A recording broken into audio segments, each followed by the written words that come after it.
येईल ओंजळीत जग सार आपसुक सामील होती र दिशा सपान साकळल पापणीच्या खाचरीत चढू दे त्याची र नशा। युवा उद्योजक माननीय श्री मिलिंद लक्ष्मण पाटील यांना वाढदिवसाच्या हार्दिक शुभेच्छा। शुभेच्छुक बालाजी ग्रुप विटा।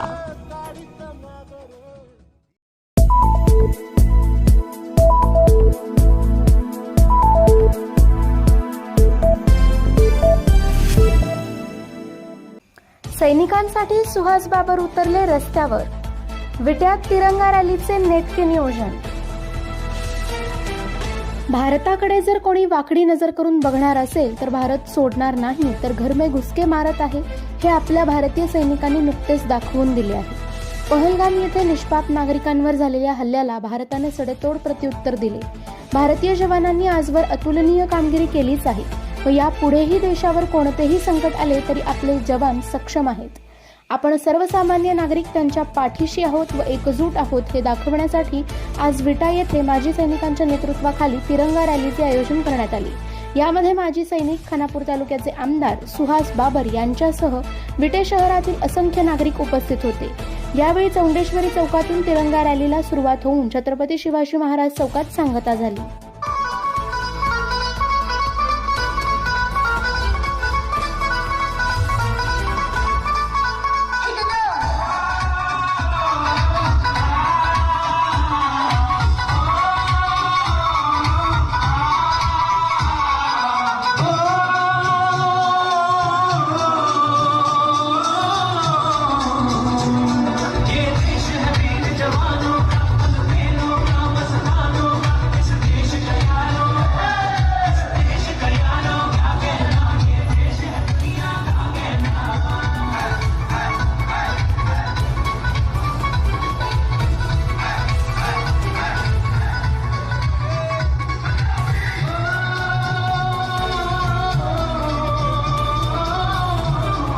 विटेकरांच्या वतीनं आणि या तालुक्यातल्या सगळ्या लोकांच्या वतीनं आयोजित केलेल्या आपल्या भारतीय जवानांच्या आणि लष्कराच्या समर्थनार्थ जी तिरंगा यात्रा आपण या ठिकाणी आयोजित केली।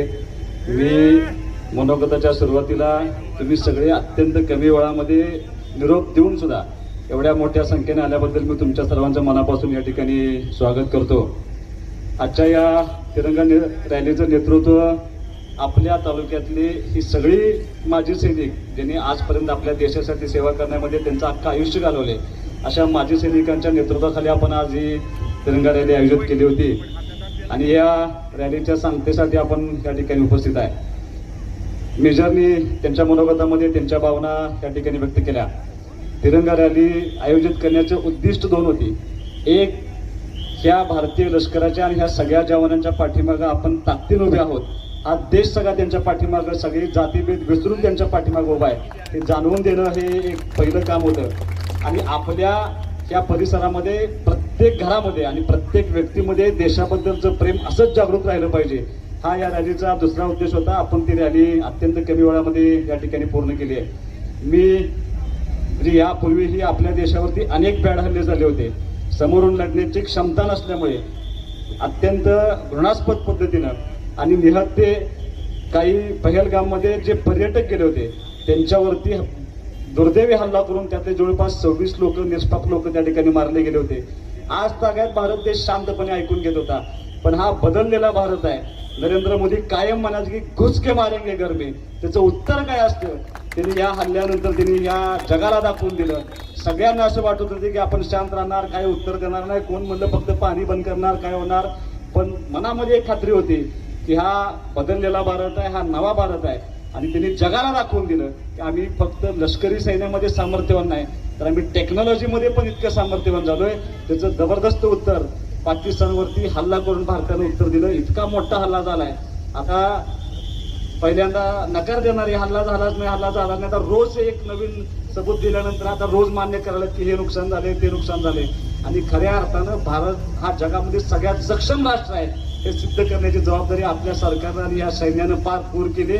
मला एवढंच सांगायचं आहे की आता जर भविष्यामध्ये कधी असा प्रसंग आला तर भारत शांत बसणार नाही। निश्चितपणे हा देश एकवटून सगळ्या जातीभेदी एकत्र येऊन आपण सगळेजण ह्या देशाच्या पाठीमागं आणि या सैन्याच्या पाठीमागं असंच कायम उभं राहू एवढं अभिवचन या सगळ्या रॅलीच्या निमित्तानं मी सैन्याला त्या ठिकाणी शुभसंदेश त्या ठिकाणी निश्चितपणे देतो.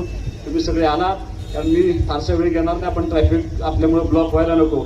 फक्त विनंती एवढीच आहे की देशाबद्दल प्रचंड प्रेम आपल्या सर्वांच्या मनामध्ये आहे. आता खऱ्या अर्थानं हल्ला झाला त्या दिवशी 3 वाजता मला पहिला फोन आला होता की उठा आणि भारताने पाकिस्तानवरती हल्ला केलाय. मी बातम्या चालू केल्या आणि मला राहवलं नाही. मी जवळपास 100 लोकांना फोन करून उठवलं, उठा भारताने पाकिस्तानवरती हल्ला केलाय. प्रचंड उत्साह, म्हणजे आजही तो प्रसंग आठवून तरी अंगावरती काटे उभं राहतात. हे देशप्रेम आपलं टिकलं पाहिजे. आपण सगळे सैन्यामध्ये भरती होऊन लढायला जाऊ शकत नाही, पण देशाप्रती जे जे आपली कर्तव्य आहेत ती कर्तव्य या राहून सुद्धा इतर पूर्ण करणं ही सुद्धा देशसेवा केल्यासारखं निश्चितपणे आहे. आणि ती कर्तव्य आपण या ठिकाणी राहून या सगळ्या सैनिकांच्या पाठीमागं, या सगळ्या देशप्रेमी लोकांच्या पाठीमागं आपण एकत्रितपणे एकजुटीने इथून पुढे उभं राहाव्या एवढी अपेक्षा या ठिकाणी व्यक्त करतो. अत्यंत कमी वेळामध्ये तुम्हाला बोलून सुद्धा तुम्ही सर्वजण आलात, त्याबद्दल तुमच्या सर्वांचं मी मनापासून या ठिकाणी आभार मानतो. आणि सुहास बाबर यांची लोकलेखा समितीच्या सदस्यपदी निवड. लोकनेता समिती पब्लिक अकाउंट कमिटी समितीवर सदस्य म्हणून खानापूर आटपाडीचे आमदार सुहास बाबर यांची निवड झाली. सदर निवड मुख्यमंत्री देवेंद्रजी फडणवीस, उपमुख्यमंत्री एकनाथ शिंदे व उपमुख्यमंत्री अजित पवार यांच्या उपस्थितीत झाली. आमदार सुहास बाबर यांची ही निवड झाल्यामुळे खानापूर मतदारसंघात उत्साहाचे वातावरण आहे. माझ्या प्रिय महाराष्ट्रातील जनतेच्या मायबापांनो, माझ्या सहकारी आमदारांनो, आज माझ्या आयुष्यातील एक अत्यंत अभिमानास्पद आणि जबाबदारीचा क्षण आहे. महाराष्ट्र शासनाच्या लोकलेखा समितीवर पब्लिक अकाउंट्स कमिटी सदस्य म्हणून माझी निवड झाली आहे. या ठिकाणी लोकलेखा समिती समजा असेल, ही एक महत्त्वाची समिती मानली जाते. लोकलेखा समितीचं काम काय आहे तर आपल्याला माहिती आहे की आपण सगळे CAGचे रिपोर्ट्स हे विधानमंडळापुढे मांडतो आणि जे CAGनी ऑडिट पॅरेग्राफ काढलेले आहेत, जे त्यांनी निरीक्षण केलेले आहेत, ज्या प्रकारे CAGनी त्या ठिकाणी ताशेरे ओढलेले आहेत, त्या प्रत्येक ताशेऱ्यावर ही लोकलेखा समिती त्या विभागातल्या सचिवांना बोलवते आणि हे का घडलं हे आम्हाला सांगा, याच्याकरता कोण जबाबदार आहे हे आम्हाला सांगा.